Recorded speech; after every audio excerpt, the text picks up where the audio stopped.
안녕하세요. 자, 선생님들, 우리 이제 오늘부터 뭘 할 거냐면 영역별 기출 분석 그리고 심화 내용을 정리. 다시 말씀드리면 영역별 기출 분석을 통해서요, 좀 더 깊이 있게 심화 내용을 정리하고 파고 들어갈 겁니다. 그렇게 4월 한 달 동안 영역별 기출 분석을 할 거고, 그리고 4월 달이 끝나면 이제 5월 달부터는 연도별 기출 분석이 들어갈 겁니다. 영역별하고 연도별하고 살짝 차이점을 말씀드리면, 연도별은 말 그대로 선생님들이 시험 보는 그대로요. 그 시험지 그대로 문제 하나하나 분석하는 거고, 그리고 연도별 같은 경우는 그 문제 안에 많은 개념들이 막 뒤죽박죽 섞여 있어요. 그래서 선생님들이 그러니까 임용시험과 똑같은 조건에서 똑같은 상황에서 문제를 읽고 해석하는 능력을 키우는 거고, 영역별 기출 분석은 선생님, 쉽게 생각하면 복습 차원이라고 생각해 주십시오. 복습을 통해서 내가 그동안 파편적으로 나 있던 개념들을 다시 재구조화 시킨다라고 봐주시면 됩니다. 그리고 영역별은 문제가 갖고 있는 한계점이 하나 있습니다. 무슨 한계점이냐면, 확장시키는데 한계점이 있어요. 문제를 응용하고 변형하고, 그러니까 기출문제를 나오는 지문이나 단어를 가지고 다른 개념으로 변형시킨다든지, 아니 다른 개념과 같이 묶어서 응용한다든지, 이게 어려워요. 왜 그러냐면 딱 정해놓고 들어갔잖아. 그죠? 딱 정해놓고 그 문제를, 예를 들어서 의사소통이면 의사소통 안에서도 짝짝의 기법이면 짝짝의 기법에 대한 문제가 딱 정해놓고 들어가기 때문에 확장이 사실 좀 어려운 부분이 있습니다. 그게 한계점이고요. 그래도 우리는 선생님, 요 영역별 기출 문제를 가지고 최대한 분석할 수 있는 거, 최대한 뜯을 수 있는 것까지 다 뜯어가지고 낱낱이 한번 파헤쳐 보겠습니다. 자, 그리고 해설서에는 관련된 내용들은 좀 빵빵하게 넣어놨습니다. 해설서 좀 보시고, 그리고 1, 3월달 강의 들으신 선생님들은 교재요. 우리 1, 3월 교재랑 그리고 보충 자료랑 이런 거 가지고 공부해 주시고, 또 하나 부탁드리는 거는 마인드맵이요. 마인드맵은 다 어차피 제가 카페 게시판에 올려놨으니까 그거 가지고 선생님 전체적으로 그림을 한 번 더 잡아주시면 되겠습니다. 자, 그러면 우리 문제 6쪽 그리고 해설서 6쪽입니다. 첫 번째 문제 보겠습니다. 2010년도 객관식 문제였어요. 근데 이 문제를 굳이 가져온 이유는요, 얘는 한 번 더 주관식으로 우리 서술 형태로 문제를 만든다 해도 충분히 나올 만한 가능성이 높아요. 그래서 요 지문을, 여기 나오는 지문만 제대로 파악만 해놓으시면 그 말 언어 산출 기간 혹은 언어 기간에 관련된 문제들은 다 해결할 수 있습니다. 일단 보겠습니다. 그리고 문제 풀 때 반드시 밑줄 그으세요. 제가 물론 밑줄 그으라고 말씀드린 것도 있고, 그리고 선생님들이 보시기에 중요한 키워드라고 있는 건 다 밑줄 그으세요. 문제 풀 때 반드시 밑줄 그어야 됩니다. 밑줄요. 그리고 또 문제 푸는 요령 중 하나가, 일단 문제를 읽어요. 읽고, 그 다음에 뭐 학생 특성이 있죠. 학생 특성 나오면 학생 특성까지 읽으세요.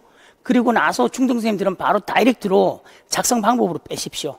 그래서 거꾸로 이렇게 올라가시고, 초등생들은 문제 읽고 학생 특성까지 파악하고 나서, 초등 같은 경우는 문제가 친절하게 1번, 2번, 3번 번호 매겨져 있잖아요. 그죠? 번호 매겨져 있으니까 그 번호대로 바로 들어가시면 됩니다. 그러니까 무슨 말이냐면요, 이렇게 지문이 있으면 지문을 처음부터 끝까지 다 읽지 말라고. 그렇게 하면요, 시간도 저기 빡빡할 뿐더러 막 시간에 쫓기고, 그리고 문제도 제대로 파악 못 합니다. 그리고 문제를 푸실 때, 예를 들어서 뭐뭐에 대해서 쓰고 하면 거기서 다 끊으세요. 쓰고 하면 다 끊어요. 그리고 다 써요. 그리고 그 다음 문제 넘어가시면 됩니다. 이제 저랑 같이 공부하면서 문제를 어떻게 써야 되는지, 그리고 답도요, 어떻게 써야 되는지 좀 같이 연습을 할 겁니다. 그리고 영역별 기출 분석할 때 연도별도 마찬가지지만 답만 외우지 마세요. 답만 외우지 말고 답을 정확하게 외우되, 그 답이 왜 나올 수밖에 없는지를 충분히 문제를 통해서 이해를 하셔야 됩니다. 출제자의 의도를 파악하셔야 됩니다. 그래서 무조건 답만 외우지 마십시오. 자, 갑니다. 1번. 자, 다음은 그림들의 각 기관들이 말소리 산출에 적용하는 일부 과정을 기술한 것이다. 거기서 말소리 산출 밑줄, 그리고 각 기관들 밑줄, 그러면서 봤더니 왼쪽에 그림이 있어. 비강, 구강, 영국의, 인두강, 성대 이렇게 나와 있습니다. 그러면 영국에라는 게 나왔으니까 영국에 나오고 자 그리고 그러면 영국에는요. 영국에 관련된 건 저기 있잖아요. 연인도 폐쇄부전, 그죠? 연인도 폐쇄부전. 그리고 지금 이 친구는 봐봐요. 국외가 파열된 친구예요. 국외 파열 안 된 친구예요. 국외 파열 안 된 친구잖아, 그죠? 그러니까 국외 파열은 아니라고 이 친구는. 그림을 딱 보고 그걸 찾으시라고요. 자 무슨 말이냐면 연국에가 뜨고 연인도 폐쇄부전 뜨면 무조건 과대비음이잖아요, 그죠? 과대비음이 발생하는 게 영국의 폐쇄부전 때문에 발생하는 게 있고 또 하나는 뭐가 있다고 그랬어요? 국외 파열로 인해서 입천장이 뚫리면 그쪽으로 바람이 샌다 했잖아. 공기가 샌다 그랬잖아요. 근데 이 그림에서는 없잖아. 국외 파열이 안 됐잖아요. 자, 갑니다.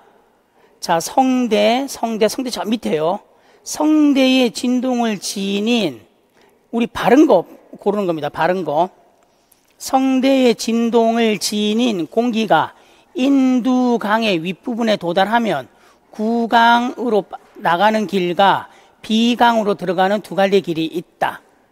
그죠? 봐요. 성대에서 올라오니까 구강으로 빠지는 길과 비강으로 빠지는 길이 있네.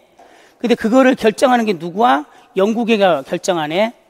그게 제대로 작용을 하면 연인두 폐쇄가 제대로 일어나면 구강과 비강이 구별이 될 거고, 연인두 폐쇄가 제대로 안 일어나면, 연인두 폐쇄 부전은요, 연인두 폐쇄가 잘 안 일어난다는 얘기예요.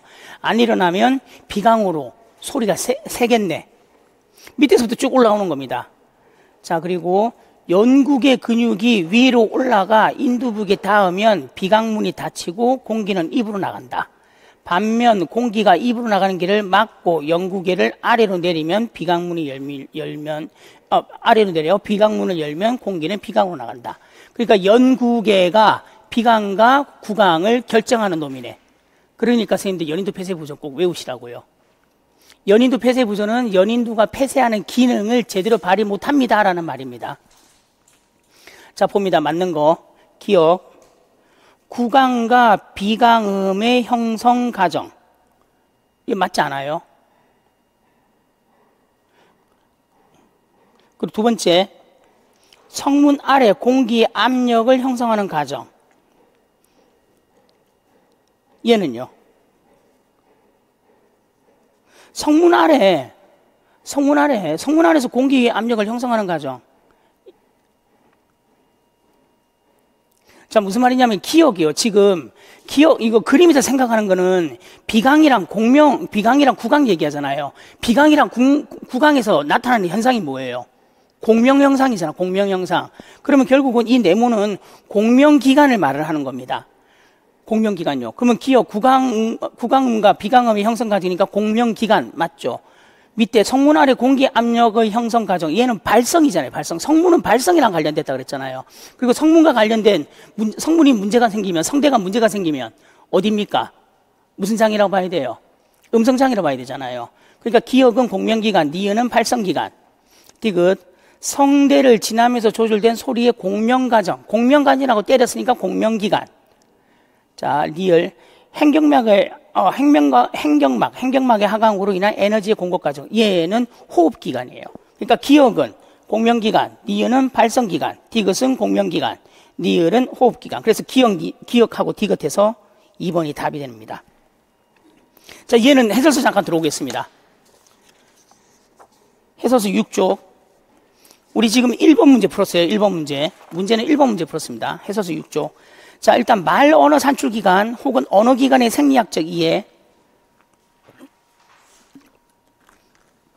일단 선생님들이 외우셔야 될 거. 호흡기관, 조음기관, 공명기관, 발성기관, 신경기관 혹은 신경기관을 심리 언어기관이라고 합니다.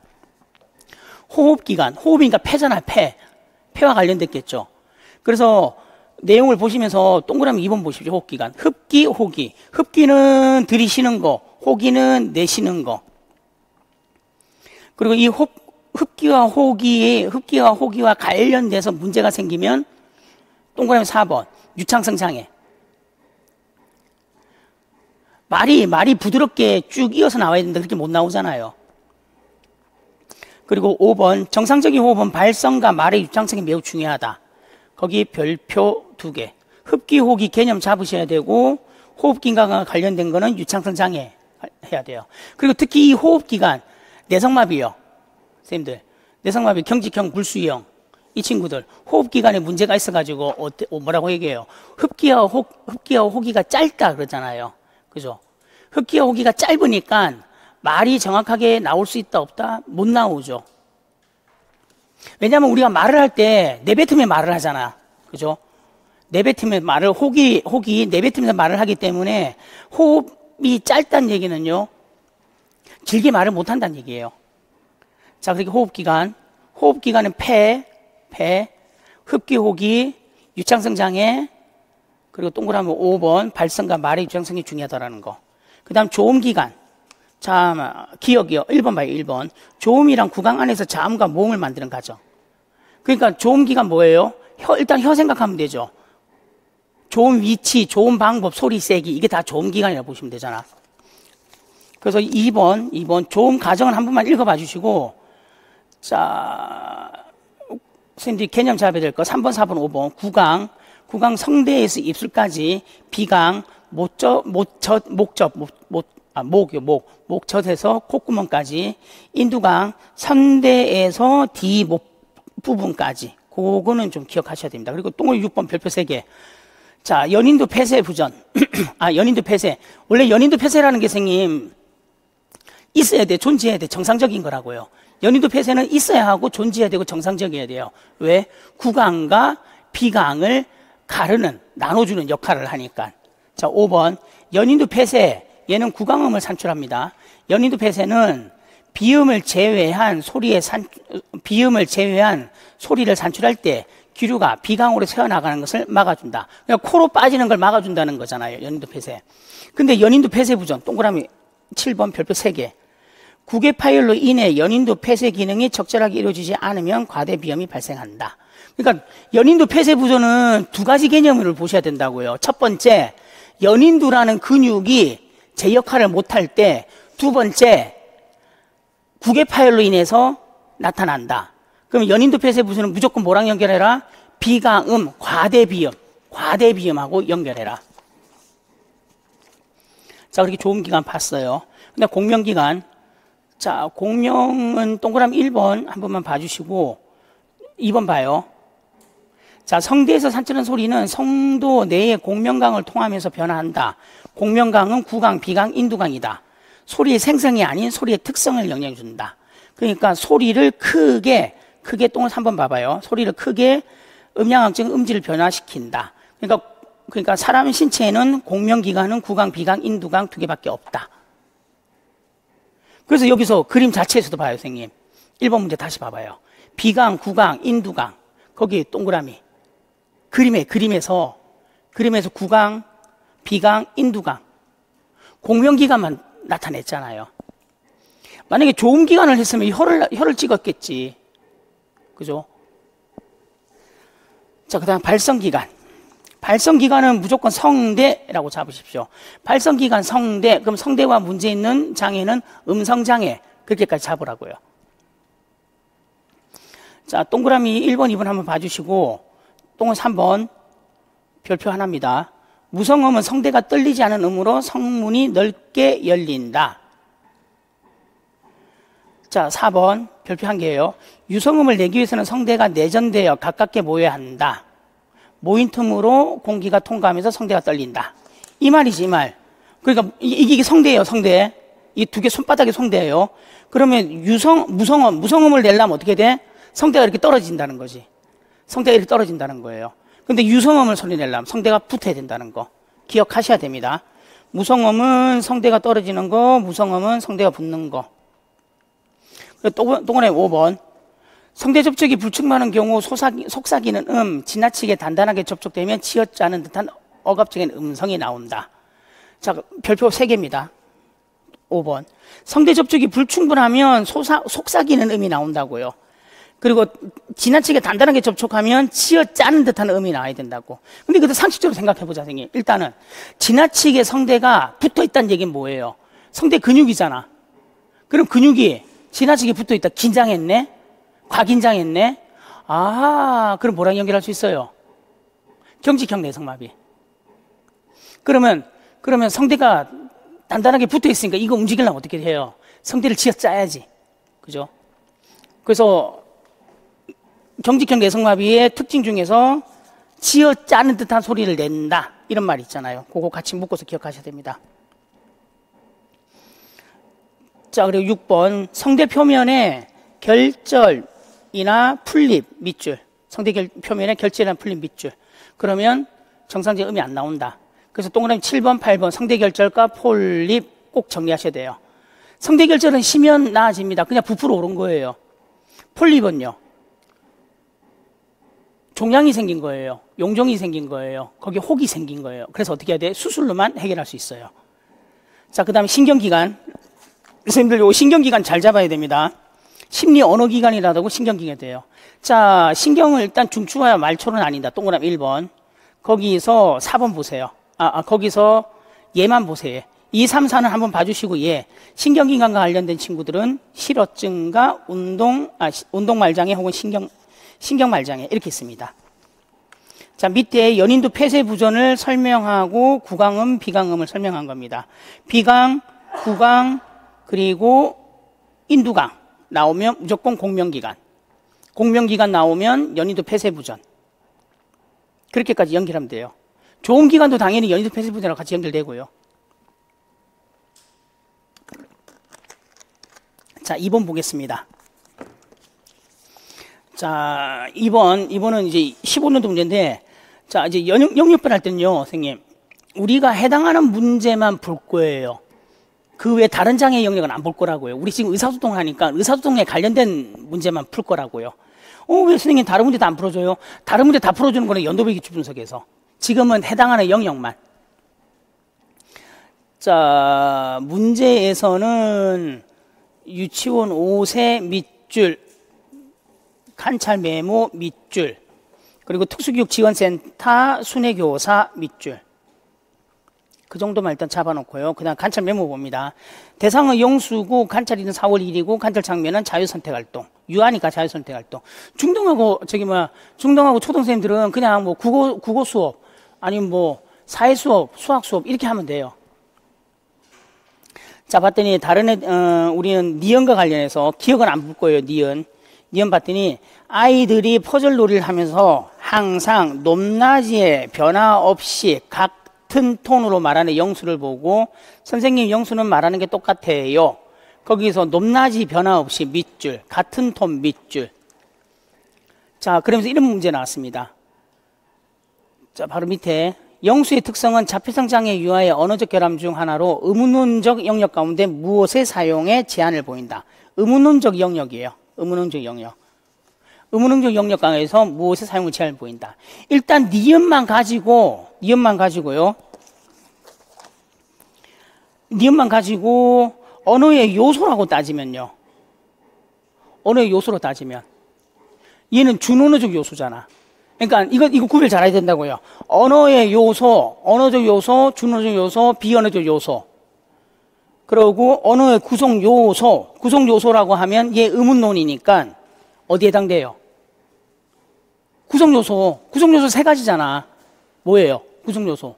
형태, 그다음 내용, 사용. 의문론이니까 형태에 해당하잖아요. 자, 그래서 조심해야 될 게 여기다가 준언어적 요소라고 쓰면 안 된다고요. 의문론적 영역이라고 물어봤으니까 의문론적 영역은요. 의문론적 영역에서 의문은요. 음소와 우리 해설서 7쪽 봐봐요. 지문 분석에서 의문은 음소와 운소 2가지가 있다 그랬잖아요. 음소는 뭡니까? 자음과 모음. 음소, 자음과 모음. 자음과 모음이니까 분절된 분절음 이렇게 가는 거고. 근데 여기서는 지금 높낮이 같은 통, 그러면 억양강세 높낮이 장단 이게 안 된다는 얘기잖아요. 얘는 어디에 해당해요? 운소에 해당하잖아요. 운소. 그리고 걔를 비분절음, 초분절음이라고 얘기합니다. 그러면 의문문적 영역 가운데 답을 뭐라고 써야 된다? 비분절음, 초분절음, 억양강세 높낮이, 장단 이렇게 가야 돼요. 근데 여기서는 억양강세 높낮이라고 쓰지 말고요.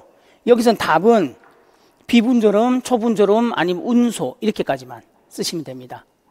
근데 제가 봤을 때는 이거 비분절음, 초분절음으로 생긴 답을 원했던 것 같아요.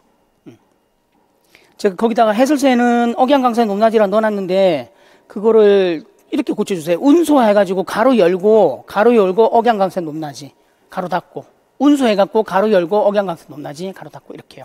그러니까 이 문제는 저것만 조심하면 된다고요. 준언어적 요소를 쓰면 안 된다고. 만약에 준언어적 요소가 답이 되려면 질문을 어떻게 쓸까요? 언어의 요소를 쓰라 그랬겠지. 그죠? 그러니까 꼭 이 답은 초분절음, 비분절음 그렇게 쓰셔야 됩니다. 자, 3번 들어갑니다. 자, 가는 활동계획안, 그리고 나는 통합학급 교사와 대화. 일단 활동계획안. 우리는 활동계획안 볼 필요 없어요. 문제 바로 내려갈게요.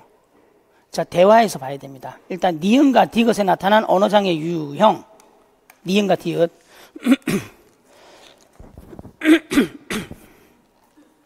근데 이때 활동계획안 봤더니 학습 활동이 저거네. 의사소통에서 말하기, 느낌, 생각, 경험, 말하기네. 말하기니까 선생님 표현 언어겠다. 그죠?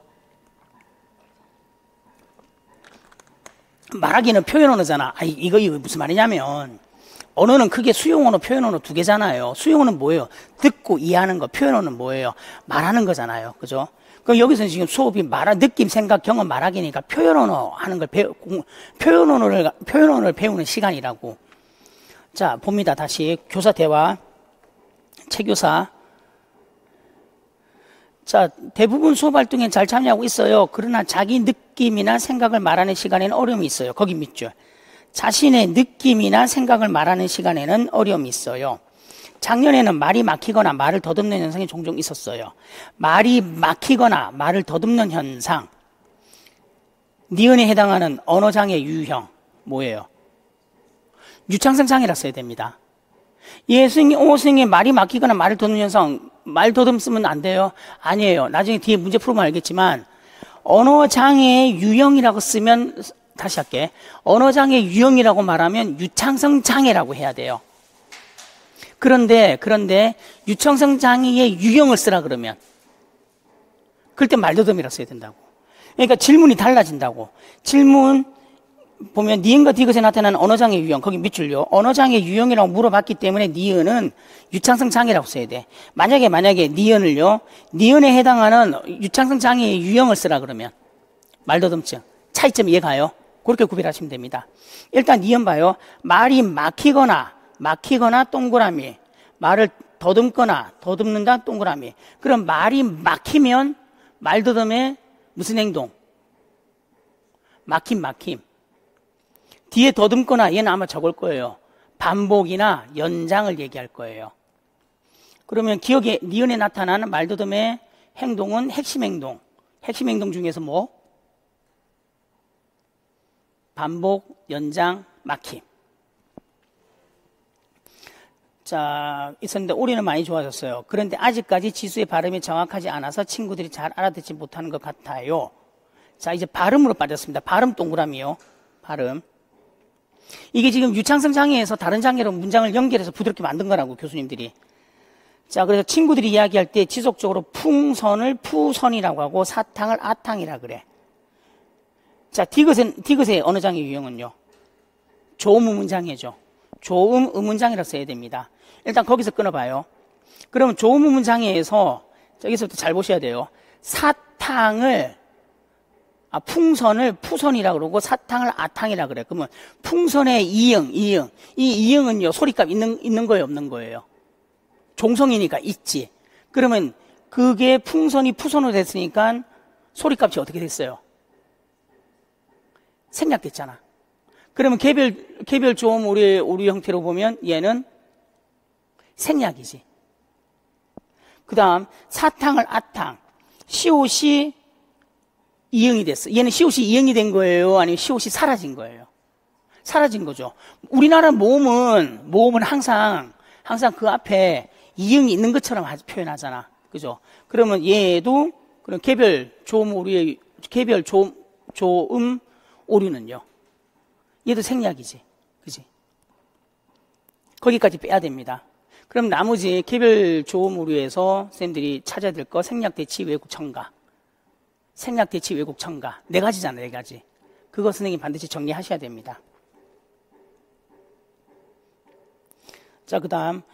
언어의 하위 체계에는 5가지가 있다. 의문론 같은 거.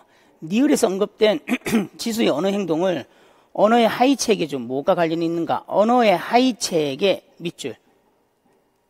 언어의 하위 체계는 뭐예요? 총 5가지입니다.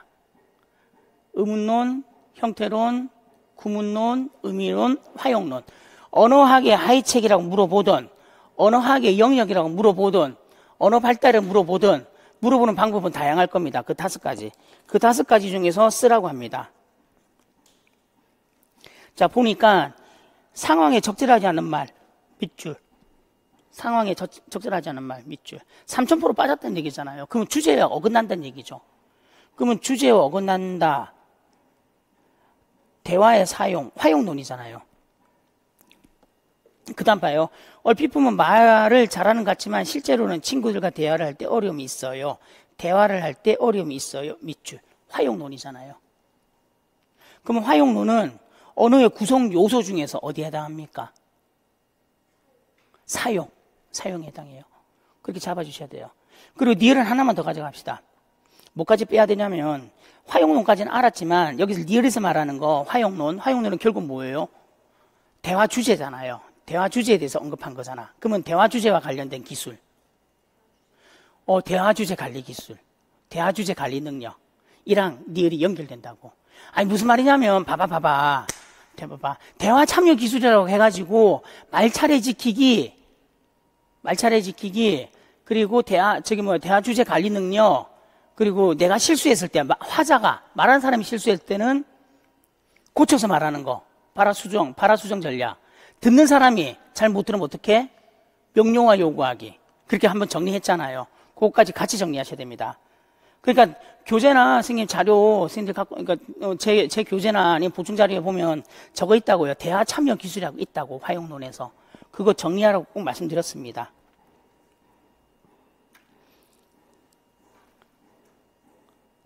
자, 그다음 4번 들어갑니다. 해설세 선생님이 언어의 구성 요소, 주요 요소, 그리고 언어학적 영역에서 이렇게 나눠놨습니다. 간단하게 봐주십시오. 그리고 간단하게 한 번만 정리할게요. 자, 언어의 구성 요소는 형태, 내용, 사용이 있다. 형태는 의문론, 형태론, 구문론에 해당하고 내용은 의미론, 사용은 화용론에 해당한다. 의문론은 말소리는 자음과 모음. 형태로는 규칙, 단어를 구성하는 규칙. 형태소가 저거잖아요. 뜻을 가진 가장 작은 채소 단위잖아. 그죠? 구문론은 문장인데 주어, 목적어, 서술어. 이렇게 문장. 그리고 형태론과 구문론은 문법이라고 표현합니다. 문법. 의미론은 무조건 딴 거 생각하지 마요. 단어야, 단어. 어휘량, 단어. 그래서 의미론과 관련된 거는 과잉 학대, 과잉 축소,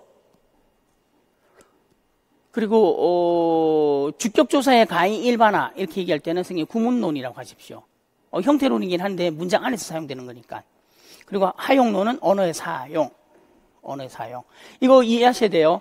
의사소통 기능, 대화의 기능, 화용론적 기능 다 똑같은 말이라는 거. 자, 4번 들어갑니다. 4번 문제 중요해요. 선생님 잘 보셔야 됩니다.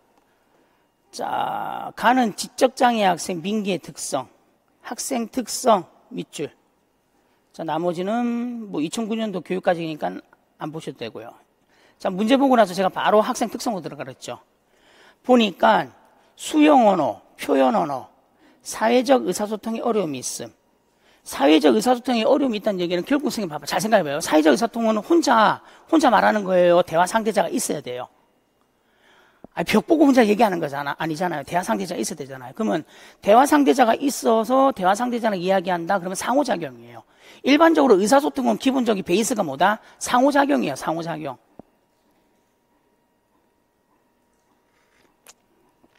그러면 상호작용을 하려면 기본적으로 뭐가 있어야 된다? 수용 언어, 표현 언어가 있어야 된다.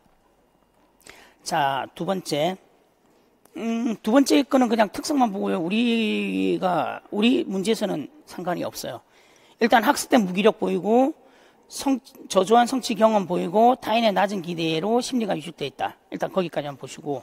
자, 우리는 해당하는 문제 3번. 자, 통합학교 교사가 수업에서 나의 디귿까지 지도할 때, 디귿이 뭔지 봅시다. 디귿. 자, 민기를 위한 고려사항에서 맞장구 치거나 질문을 하며 대화를 지도할 때 반언어적, 준언어적 표현과 비언어적 표현을 함께 한다. 이 친구 지금 지적장애죠. 지적장애인데 교사가 언어 지도할 때 어떻게 한다? 언어적 요소, 준어적 요소, 비언어적 요소를 같이 지도한다. 자, 이렇게 자, 교사가 언어 표현을 지도할 때 준언어조, 비언어조 요소를 함께 지도하는 이유를 쓰세요. 일단 그 문제부터 해결해야 되죠. 다시요. 3번 봐봐요. 자, 나의 디귿과 같이 지도할 때 민기를 고려하여 구성한 역할로 대본이다. 교사가 언어적 표현을 지도할 때 밑줄, 언어적 표현, 밑줄. 언어적 표현이면 뭐예요? 언어적 요소잖아요. 지도할 때 반언어적이 준언어적이라고 그랬잖아요. 준언어적 요소, 그리고 비언어적 요소를 함께 지도하는 거. 그러니까 언어적, 준언어적, 비언어적을 같이 묶어서 지도하는 이유가 뭐냐고요.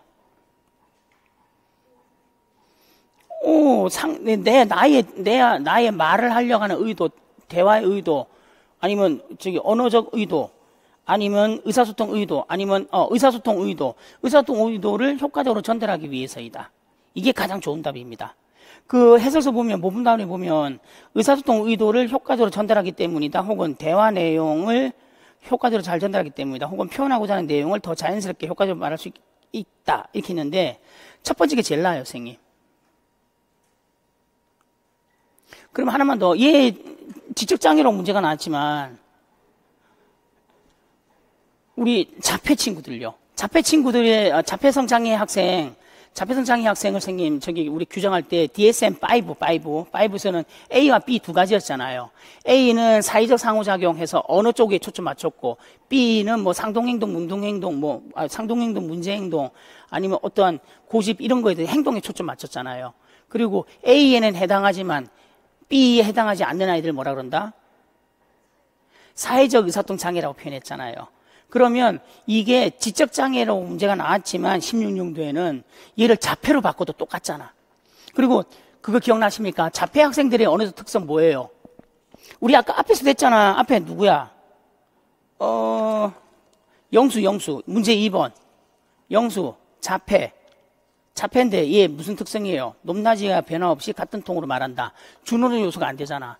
그러면 이렇게 할 수도 있다니까. 2번 문제에서 니은을 보고 이 영수에게 교사가 언어 지도를 하려고 합니다. 말하기 지도를 하려고 합니다. 어떤 방법이 가장 효과적입니까? 언어적 요소와 준어적 요소, 비언어적 요소를 한꺼번에 가르친다. 그러면 그 문장이 또 이쪽에 있다니까. 7쪽 다시 와봐요. 7쪽의 방가로 4번. 세 번째 줄. 반언어적, 준어적 요소, 비언어적 요소를 함께 지도하는 이유. 무슨 뜻인지 이해가요? 아까 문제 2번에 이걸 그대로 써먹을 수 있다고, 이 문장을. 다시. 2번 봐봐요. 다시 2번 봐봐. 2번. 집중하세요. 집중하면 들려. 괜찮아. 쫓아와요. 2번에서 니은, 높낮이의 변화 없이 같은 토로 말하는 영수가 자폐잖아. 그러면 여기다가 이 니은에다가 질문을 이렇게 바꾼다고. 뭐라고 바꾸냐면, 영수의 언어지도 방법, 영수의 효과적인 언어지도 방법을 쓰세요. 그러면 어떻게? 언어적 요소, 준어적 요소, 비언어적 요소를 한꺼번에 가르친다. 그 이유는 의사소통 의도를 효과적으로 전달할 수 있기 때문에. 이렇게 바꿀 수가 있다고, 이번 문제가. 자, 그리고 두 번째 문제. 7번 계속 갑니다. 7쪽 7쪽. 자, 대본의 A에서 E 중 반언어적 요소에 해당하는 모두 찾아라. 반언어적 요소, 준언어적 요소입니다. 그럼 선생님들 여기서 이거 찾아요. 어떻게 찾냐면 A에서 E. 그 반언어적 요소, 준언어적 요소만 찾지 말고 언어적 요소, 준언어적 요소, 비언어적 요소 다 찾아요. 다 찾아요. 문제 그렇게 풀면 됩니다. 일단 볼까요? 눈으로 웃으며. 얘는 비언어적 요소지. 그죠? 힘없는 음성으로.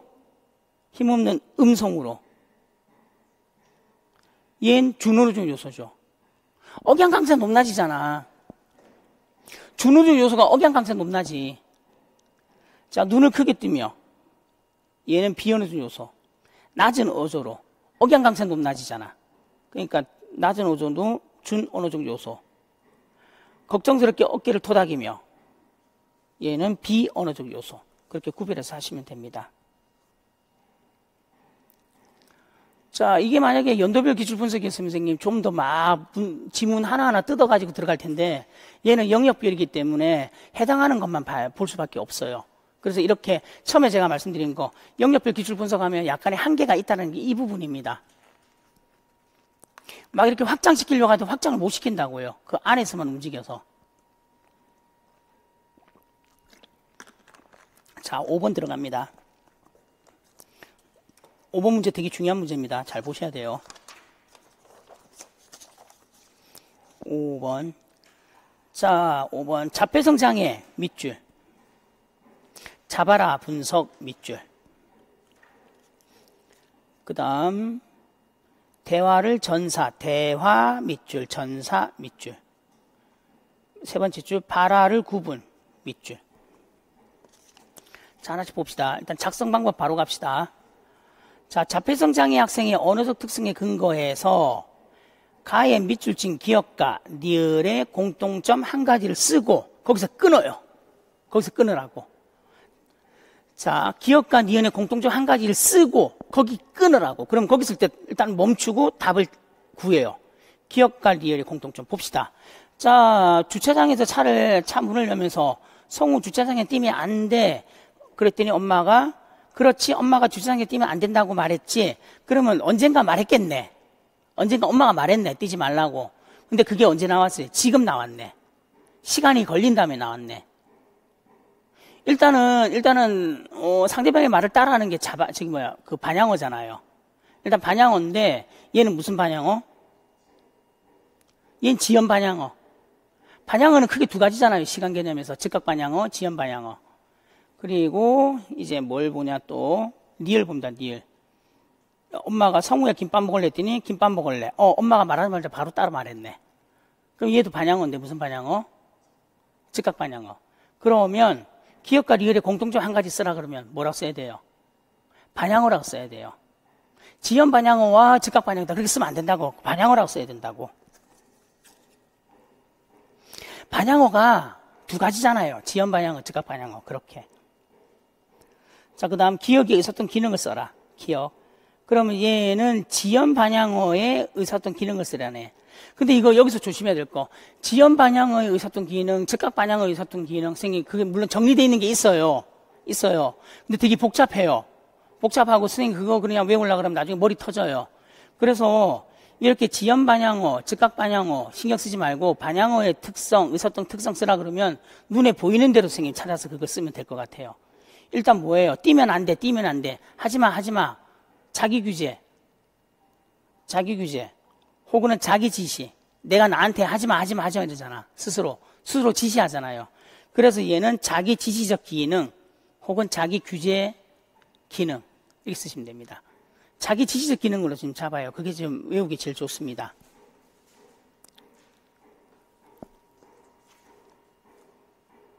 자, 해설서 잠깐만 들어갈게요. 반향어. 자, 반향어는 금방 말을 따라 하는 즉각 반향어와 과거에 들었던 말을 반복해서 말하는 지연 반향어가 있다. 두 번째, 반향어의 기능에 대해서는 정상적인 언어 발달을 제한다 보는 관점과 의사소통의 메시지를 담고 있다고 보는 관점이 있다. 거기 밑줄. 의사소통의 메시지를 담고 있다라는 관점. 자, 그러면서 이제 즉각 반향어의 기능 해가지고 자, 쭉 있어요.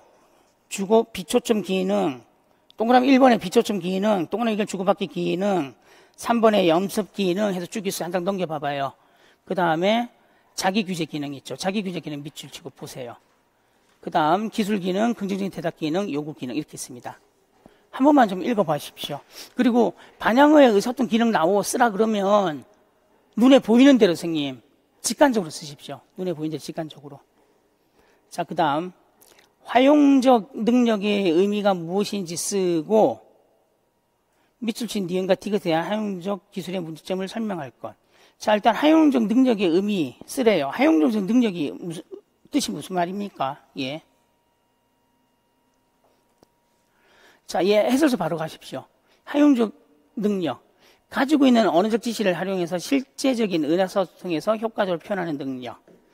전체 담화 맥락을 잘 파악하고 상대방과 성공적인 대화를 이끌어내는 능력. 선생님들이 이 문장, 세 번째 문장 기억하실 거예요. 상대방에게 자신의 의사소통 의도를 효과적으로 전달하고 이것을 파트너 지향적인 형태로 바꿀 수 있는 능력. 이거 그냥 무조건 외우고만 있지. 파트너 지향적인 능력이 무슨 말이에요? 잘 생각해봐요. 화용론에서 말하는 사람이 뭐라고 합니까? 화자라 그러죠. 듣는 사람은 청자. 그럼 파트너 지향적이라는 얘기는 뭐예요? 내가 말을 할 때 파트너 지향적이다. 내 앞에 있는 대화 상대자, 청자를 고려한다는 얘기잖아요. 청자의 입장에서 청자의 가진 점에서 청자를 고려한다는 얘기잖아. 그래서 파트너 지향적인 형태는 청자를 고려합니다. 듣는 사람이 여러 가지를 고려해 준다. 뭐 그 사람의 뭐 지능이라든지 아니면 의사소통 능력 등을 고려해 준다. 이런 말입니다. 그래서 여기서는 제일 좋은 거는 선생님 가지고 있는 첫 번째 거, 가지고 있는 언어 지식을 활용해서 실제적인 의사소통에서 효과적으로 표현하는 능력이다. 이게 선생님 제일 적절합니다. 그리고 파트너 지향적이라는 용어 꼭 선생님 무슨 뜻인지 아셔야 돼요. 자, 그리고 니은 디귿에 나타나는 활용적 기술의 문제점 쓰세요. 니은. 자, 봤더니 무슨 아이스크림 사까 했더니 오늘 비가 온대. 엄마가 아이스크림 얘기했는데 애가 비 얘기해. 뭐가 문제예요? 성우에게. 주제 관리 능력이 없는 거예요. 자, 그 다음 디귿. 뭐 먹을래 했더니 물 냄새가 나요? 물 냄새 나요? 니은하고 디귿 두 개 다 결국은 뭐가 안 되는 거예요, 이 친구가. 대화 주제 관리 능력이 안 되는 거죠. 그럼 그렇게 쓰면 됩니다. 니은과 디귿에 나타나는 활용적 기술의 문제점은 뭐다? 대화 주제 관리 능력 혹은 대화 주제 유지 능력에 어려움을 보인다. 그럼 말차례 지키기에서 이 전사 기록에서 나타난 말차례 대화 참여 기술. 내가 답을 말해버렸네. 자, 여기서 나타나는 대화 참여 기술. 그러니까 성우가 가지고 있는 대화 참여 기술 뭔가요? 말차례 지키는 하잖아. 네 한 번, 내 한 번, 네 한 번, 내 한 번.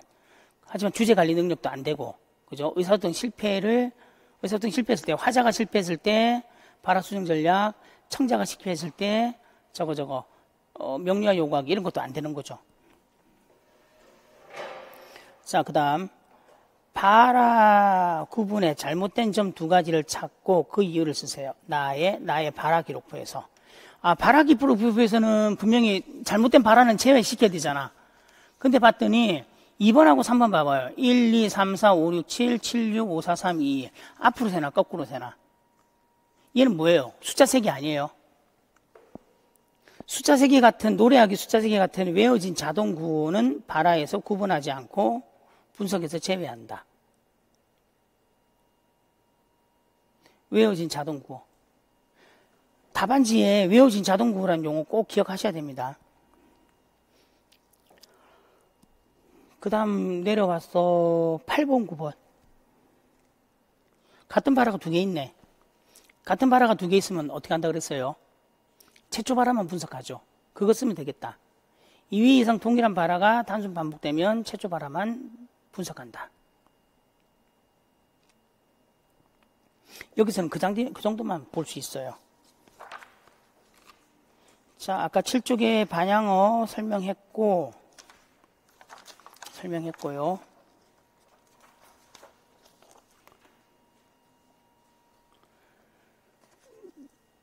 자, 우리 6번 봅시다. 6번까지 하고 잠깐 쉴게요. 자, 학생 D와 K는 특수교사와 일반교사는 대화이다. 학생 D 언어학의 하위 영역 중 무엇에 어려움을 보인지 쓰시오. 그러면 언어학의 하위 영역, 언어학의 하위 영역, 아까 우리 앞에서 했잖아요. 하위 체계, 언어학의 하위 체계, 구성 요소 이런 거, 언어학의 구성 요소란다. 저기, 언어학의 구성 이런 거 5가지 뭐가 있다 그랬죠. 의문론, 형태론, 구문론, 의미론, 화용론. 그 중에서 학생 D는 뭐가 문제냐는 거죠. 한번 봅시다. 일반교사. D는 친구들과 대화할 때 상대방의 말이 끝나기 전에 끼어들거나 밑줄. 상대방의 말이 끝나기 전에 끼어들거나 밑줄. 대답을 듣지 않고 질문만 합니다. 일단 상대방의 말이 끝나기 전에 끼어든다. 자, 그래서 대화 내용을 잘 따라가지 못해서 주제를 놓친 경우가 많습니다. 그리고 반 친구들이 하는 간접적이고 완곡한 표현을 이해하지 못하기도 합니다. 여기에 해당하는 언어학의 하위 영역은요. 이게 지금 무슨 대화 참여 기술 중에서 뭐가 안 되는 거예요? 아니지. 말이 끝나기 전에 끼어든다 그랬잖아. 말이 끝나기 전에 끼어드니까 뭐예요? 말차례 지키기가 안 되는 거잖아요. 그리고 그 뒤에서 주제를 놓친다. 그래서 대화 내용을 잘 따라가지 못해서 주제를 놓친다. 그러니까 주제를 놓친 이유가 뭐냐면 말차례를 지키지 않아가지고 주제를 놓쳤다고. 그래서 주제관리 능력으로 쓰는 게 아니라 여기서 말차례 지키기를 써야 된다고요. 그럼 화용론이죠. 그죠? 그리고 거기 봐요. 마지막 뒷줄. 반 친구들이 하는 간접적이고 완곡한 표현을 이해하지 못한다. 밑줄 치고 별표 3개. 화용론은 간접적이고 완곡한 표현을 이해하지 못한다. 둘러서 말하는 걸 이해하지 못한다. 단어의 뜻을 모른다는 얘기예요. 의도, 표현을 모른다는 얘기예요. 그러면 화용론의 결함이라고 할 때 만약에 이렇게 잡아야 된다고. 까마귀 나자 벨 떨어진다. 이거는 단어에 문제가 있어요? 아니면 문장에도 문제가 있어요? 아무 문제가 없지. 근데 뜻을 몰라. 화용론이라고. 근데 아기가 아빠를 업었다. 얘는 구문론적인 문제 없죠. 근데 단어가 잘못 사용된 거잖아. 걔는 의미론적 문제라고. 자, 그렇게만 잡아주시고 그 다음 다시 올라가서 학생 K의 기억을 알아보는 방법을 제시하시오. 학생 K의 기억, 어휘다양도. 어휘다양도는 어떻게 알아봅니까?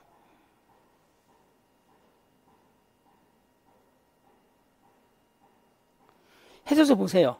학생 K가 사용한 총 낱말 중에서 다른 낱말의 비율이 얼마나 되는지 산출한다. 요거 기억하셔야 됩니다. 어휘다양도예요.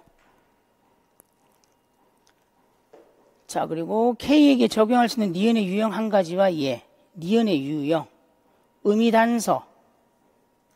자, 바로 위에 일반교사. 요즘 K는 표현하는 단어의 이름을 잘 말하지 못합니다. 단어의 이름을 잘 말하지 못합니다. 밑줄. 빠른 연결 능력이나 낱말 찾기가 안 된다는 거잖아요. 그죠? 그래서 마지막 특수교사.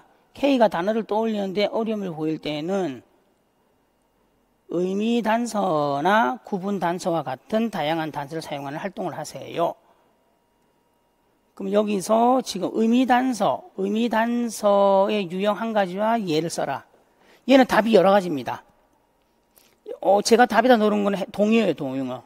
동의어를 활용하면 선생님에 대한 교사를 예시로 한다. 밑에 해설 보면 의미적 단서를 활용한 낱말찾기 활동에서 동의어, 반의어, 연상어, 상위범주, 하위범주, 동음이어머, 목표 낱말의 기능, 자, 물리적 특성, 그리고 몸치수 낱말을 흉내내는 거, 이렇게 있어요. 요거 꼭 꼼꼼하게 정리해 주셔야 됩니다. 꼼꼼하게요. 자, 6번도 선생님, 빠른 낱말 찾기, 그리고 빠른 연결 능력. 요 개념도 같이 잡아주셔야 됩니다. 해설서에 보면 언어의 요소에서 언어적 요소, 준어적 요소, 반어적 요소, 그리고 비언어적 요소. 조심해야 될 거, 준언어적 요소에서 동그라미 3번 수어, 수어는 비수지 신호에 해당한다는 거. 그리고 비수지 신호의 역할, 기능까지 적어놨습니다.